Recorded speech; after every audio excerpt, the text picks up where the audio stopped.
Hi friends, അപ്പോൾ ഇന്ന് രാവിലെ തന്നെ അരിയെടുപ്പിടാനുള്ള പരിപാടിയാണ്. അപ്പോൾ അതിന് വെള്ളം തിളയ്ക്കുമ്പോഴത്തേക്ക് നമുക്ക് അരിയൊക്കെ കഴുകി ഇട്ട് കഴിഞ്ഞാൽ അത് അവിടെ കിടന്ന് വേവുകയും ചെയ്യും, നമ്മളെ ബാക്കി പരിപാടികൾ നടക്കുകയും ചെയ്യും. അതിൻ്റെ പുറകെ പിന്നെ പോകണ്ടല്ലോ.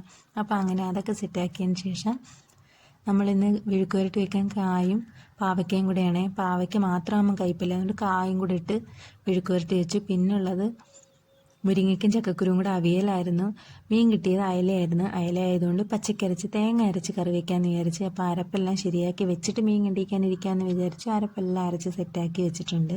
അപ്പോൾ മീനും കണ്ടിച്ചു. അപ്പോഴാണ് ഓർത്തത് 2 പുളിഞ്ചിക്കയും കൂടെ പിച്ചിയാൽ നമുക്ക് മീൻ കറിയിൽ ഇടാമല്ലോ എന്നും പറഞ്ഞ് നമ്മുടെ വീട്ടിൽ തന്നെ നിൽപ്പുണ്ട്. അപ്പോൾ അങ്ങനെ അത് പിച്ചാൻ വേണ്ടി ഞാൻ പോയി 2 പിച്ചയും ശരിക്കും പിടിച്ച് നിൽക്കുകയാണ് കേട്ടോ. കുറേ കമ്പൊക്കെ കട്ട് ചെയ്ത് കളഞ്ഞിട്ട് ശരിക്കും പിടിച്ചിട്ടുണ്ട്. അങ്ങനെ പുളിഞ്ചിക്കയൊക്കെ പിച്ചി അതും കൂടെ കറിയിലിട്ട് അങ്ങനെ അതൊക്കെ ശരിയാക്കി വെച്ച് അടുപ്പിൽ വെച്ച് മീൻ കറിയും സെറ്റായി. അപ്പോഴാണ് താഴെ നിന്ന് ഒരു വിളി കേൾക്കുന്നത്. പാറു പാറു എന്നാണ് വിളിക്കുന്നത് കേട്ടോ. അപ്പം കണ്ണനാണ് വിളിച്ചത് പായസം തരാൻ വേണ്ടി. അവനും അമ്മയും കൂടെ അമ്പലത്തിൽ പോയിട്ട് വന്നപ്പോഴത്തേക്ക് പായസം തരാൻ വേണ്ടി പാൽപ്പായസവും ഒക്കെ ഉണ്ടായിരുന്നു.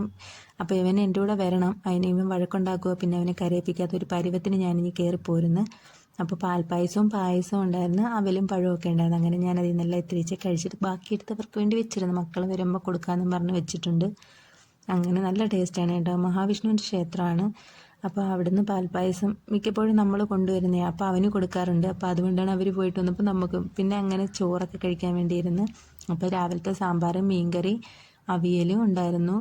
പിന്നെ ചമ്മന്തി രാവിലെ അരച്ചുണ്ടായിരുന്നു. എനിക്ക് പാവയ്ക്ക ഇഷ്ടമില്ലാത്തതുകൊണ്ട് ഞാൻ കഴിച്ചില്ല.